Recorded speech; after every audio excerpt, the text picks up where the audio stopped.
El que tiene mis mandamientos y los guarda, ese es el que me ama, y el que me ama será amado por mi Padre, y yo lo amaré y me manifestaré. Esta vez la palabra de Dios está en Romanos 6:15. Versículo 15 dice: entonces, ¿qué? ¿Vamos a pecar porque no estamos ya bajo la ley, sino bajo la gracia? De ninguna manera. Versículo 16. ¿Acaso no saben ustedes que cuando se entregan a alguien para obedecerlo, son esclavos de aquel a quien obedecen? Claro que lo son, ya sea del pecado que lleva a la muerte o de la obediencia que lleva a la justicia. Vean, hermanos, como siempre la palabra de Dios es reveladora, viva y eficaz. Aquí Pablo nos dice que aquella persona que se entrega a alguien para obedecerlo es esclavo de aquel a quien se entrega, ya sea del pecado para muerte o de la obediencia para justicia. Cuando uno acepta a Jesucristo de corazón, se arrepiente y cree en el Evangelio. Dios pone el Espíritu Santo en su interior, Cristo por su muerte pagó por tus pecados y te hace justo ante el Padre y empieza a santificarte. Pero esa santificación no se va a dar si el cristiano no pone de su parte. Es decir, si se ha arrepentido de verdad, se alejará de todo lo que es pecado y de todo lo que contradice a las Escrituras, de lo que contradice a la Biblia. Y si no hubo un arrepentimiento verdadero, seguirá atado al pecado. Y muchos seguro están pensando, claro, esclavitud a la pornografía, atadura a la inmoralidad, a los vicios. Sí, está bien, todas esas cosas. Pero hay otras cosas que pueden ser indicaciones de que usted no conoce totalmente a Jesús. Por ejemplo, esclavitud a la ira, esclavitud al odio, atadura a la amargura y a la falta de perdón. ¿Está usted en esclavitud de esas cosas? Entonces usted es un esclavo. La lógica pregunta es ¿de quién o de qué? Lógicamente que la respuesta es esclavo del pecado. Es por eso que cuando se lleva años en el Evangelio, todas esas cosas ya no deben estar en uno. Porque cuando la Biblia nos enseña que ya no vivimos nosotros, sino Cristo en nosotros, es porque poco a poco debemos conformarnos a Él.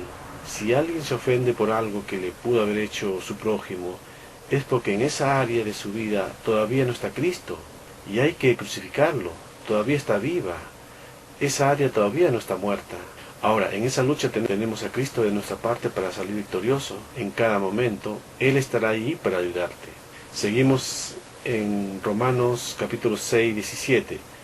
Pero gracias a Dios que, aunque antes eran esclavos del pecado, ya se han sometido de corazón a la enseñanza que les fue transmitida. En efecto, dice el versículo 18, habiendo sido liberados del pecado, ahora son ustedes esclavos de la justicia. Así es, cuando hemos aceptado a Cristo y Él hace la obra en nosotros, nos da el Espíritu Santo, que será nuestro ayudador, nos enseñará, limpiará poco a poco de nuestras impurezas, y en esta etapa de santificación todos nosotros como cristianos lucharemos con ciertas cosas. Todos tenemos batallas con las que debemos lidiar, que son personales. Lo que no puede ser una lucha para usted puede ser una gran lucha para mí, de modo que todos luchamos con el pecado. Pero quiero que sepan que en Cristo Jesús hay una conquista de ese pecado y hay una gran diferencia entre un creyente que lucha con el pecado y crece, progresa en victoria sobre ese pecado. Hay una gran diferencia entre esa persona y un miembro de la iglesia que está en constante atadura y esclavitud al pecado. Dios nos dice en Ezequiel 36, desde el versículo 33 al 36, así ha dicho el Señor Jehová, el día que os limpiaré de todas vuestras iniquidades, haré también habitar las ciudades, y las asoladas serán edificadas, y la tierra asolada será labrada. Después de haber permanecido asolada ante los ojos de todos los que pasaban, y dirán, esta tierra desolada se ha convertido en un huerto de Edén, y estas ciudades arruinadas, desoladas y destruidas, están fortificadas y habitadas. Y las naciones que queden en vuestro alrededor sabrán que yo reedifiqué lo que estaba derribado y planté lo que estaba desolado. Yo Jehová he hablado y lo haré. ¿Se dan cuenta? Nuestro Dios, con la ayuda del Espíritu Santo, nos va limpiando, nos va santificando. Hay una lucha, pero hay al mismo tiempo victoria, avanzando más y más hacia esa meta que es el ser conformados a Jesucristo, como lo dice en Primera de Juan, capítulo 3, versículos 2 y 3.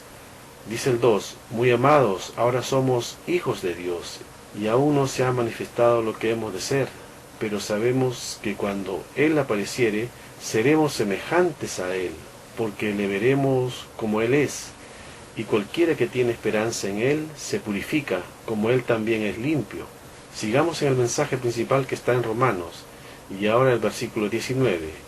Hablo en términos humanos, por las limitaciones de su naturaleza humana. Antes ofrecían ustedes los miembros de su cuerpo para servir a la impureza que lleva más y más a la maldad. Ofrézcanlos ahora para servir a la justicia que lleva a la santidad. Cuando ustedes eran esclavos del pecado, estaban libres del dominio de la justicia. ¿Qué fruto cosechaban entonces? Cosas que ahora los avergüenzan y que conducen a la muerte. Pero ahora que han sido liberados del pecado y hechos siervos de Dios, cosechan la santidad que conduce a la vida eterna. Porque la paga del pecado es muerte, mientras que la dádiva de Dios es vida eterna en Cristo Jesús nuestro Señor. Vean el versículo 22 que dice, hechos siervos de Dios. Esa es la palabra que muchos han leído toda su vida, pero la traducción debió haber sido hechos esclavos de Dios. El término griego es doulos o douloi, que significa esclavo, y aparece 124 veces en el Nuevo Testamento en el idioma griego.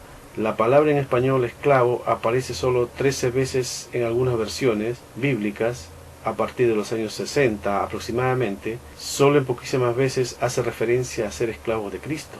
Entonces, entendiendo esto, podemos continuar diciendo que, a diferencia de un esclavo, los siervos recibían un salario, podían renunciar y tenían libertad. Por tanto, hay una diferencia conceptual evidente entre estos dos significados. La diferencia entre un esclavo y un siervo es obvia. Los siervos eran contratados para trabajar por salarios y podían renunciar, se les pagaba un salario por un trabajo. Los esclavos eran comprados y no podían renunciar. Si se escapaban eran encontrados, arrestados, azotados, y hay toda clase de escritos antiguos acerca de los azotes a esclavos y cosas peores, y muchas veces eran crucificados públicamente como una demostración al resto de los esclavos de lo que podría pasarles si se escaparan.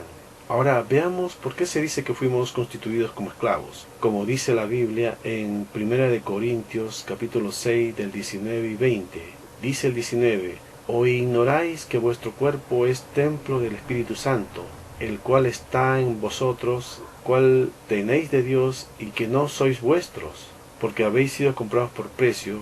Glorificad pues a Dios en vuestro cuerpo y en vuestro espíritu, los cuales son de Dios. Es decir, fuimos comprados por precio de sangre, y no hay una expresión más definida en términos de lo que significa ser un esclavo. Ser un esclavo significa ser propiedad de otro, significa ser posesión de otro. También significa que debemos dejar nuestra independencia, dejar nuestra libertad, someternos a una voluntad ajena, abandonar todos nuestros derechos y ser propiedad de nuestro Señor Jesucristo.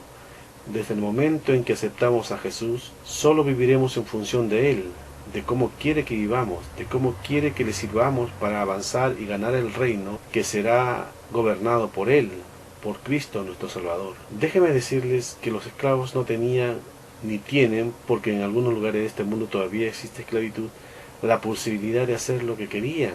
No se les preguntaba, dígame señor esclavo, ¿puede soñar su sueño para que yo, su amo, pueda cumplírselo? Irreal, ¿verdad?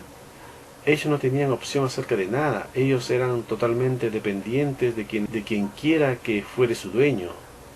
No significaba que no había algunos beneficios. Claro que lo había. Eran provistos muchas veces, cuidados, protegidos. En muchos casos eran tratados amablemente, compasivamente, amados dentro de las familias. En Gálatas capítulo 1 versículo 10, Pablo dice en el final del versículo, si yo todavía estuviera tratando de agradar a los hombres, no sería esclavo de Cristo. Él entendió lo que significaba la esclavitud. Solo hago lo que agrada a mi amo. Ese es el foco singular de ser un esclavo. No tienes que complacer a muchas personas, solamente complaces a uno. Esa metáfora crucial para entender nuestra relación con el Señor. Si vamos a hablar acerca de una relación personal con Cristo y con Dios, entonces nuestra relación personal es que somos esclavos. Esa es la mejor forma para definir esa relación. Y Pablo acá nos dice que significa que solamente lo agradamos a Él. Le dice a los corintios, tengo como mi ambición estar agradándole a Él. Se resume esto a hacer lo que Él dice. Realmente solo dos posibilidades. Donde había una orden directa, tú obedecías. Donde no había una orden directa, se hallaba una forma de hacer lo que se sabía que le agradaría al amo. Se le obedecía y complacía. ¿Se acuerdan lo que dice la Biblia en Santiago capítulo 4, versículos 13 al 15? Ahora escuchen esto. Ustedes que dicen, hoy o mañana iremos a tal ciudad y pasaremos allá un año, haremos negocio y tendremos ganancia. Sin embargo, ustedes no saben cómo será su vida mañana. Solo son un vapor que aparece por un poco de tiempo y luego se desvanece. Más bien debiera decir, si el Señor quiere, viviremos y haremos esto o aquello.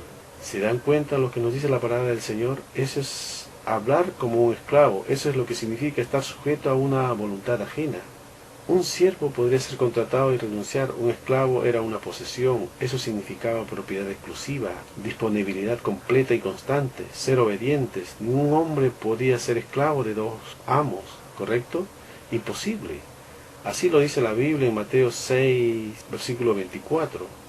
Podrías tener dos empleadores, podrías tener un trabajo de día y un trabajo de noche, pero no pueden tener dos amos que tengan control total sobre ti, porque un esclavo no puede tener dos dueños. Todo esto está directamente conectado a lo que significa ser un esclavo de Jesucristo.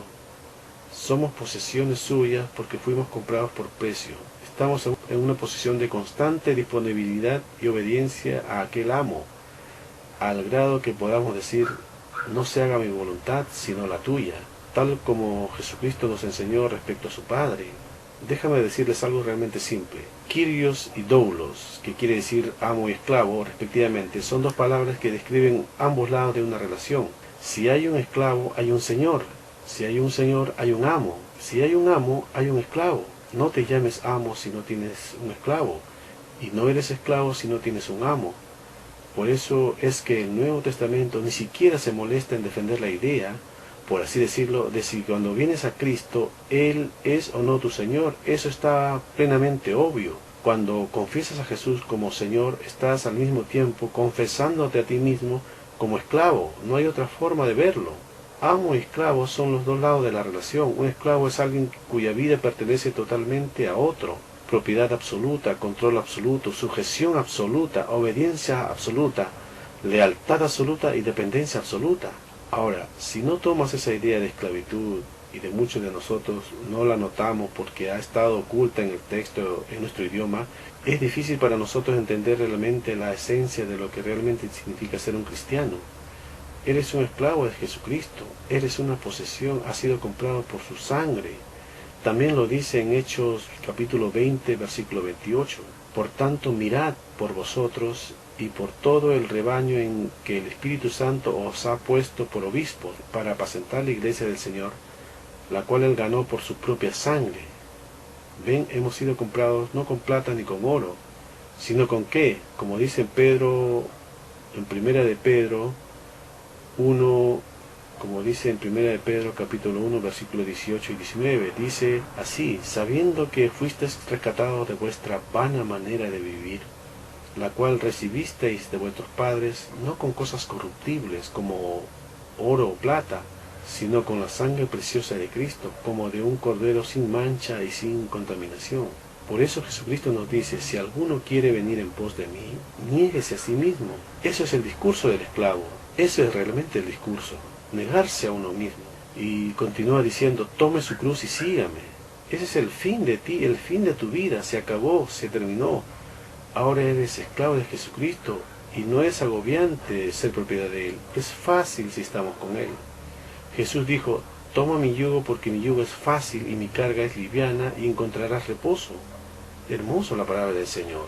Ser esclavo de Jesucristo está más allá de cualquier otra forma de esclavitud que alguien pudiera haber conocido, porque este amo, escuchen lo que nos ofrece, nos hace hijos, nos da todos los derechos de sus propios hijos, Él nos adopta en su familia, nos llama coheredero de Cristo, nos lleva al paraíso donde gobernamos y reinamos desde su propio trono y derrama todas las riquezas de su posesión eternamente por siempre y para nuestra absoluta alegría y su propia gloria. ¿Quién no querría ser esclavo de este amo? Por eso, alma querida, si aún no has aceptado a Jesucristo, hoy es el día de salvación. Arrepiéntete y cree en el Evangelio. Amén.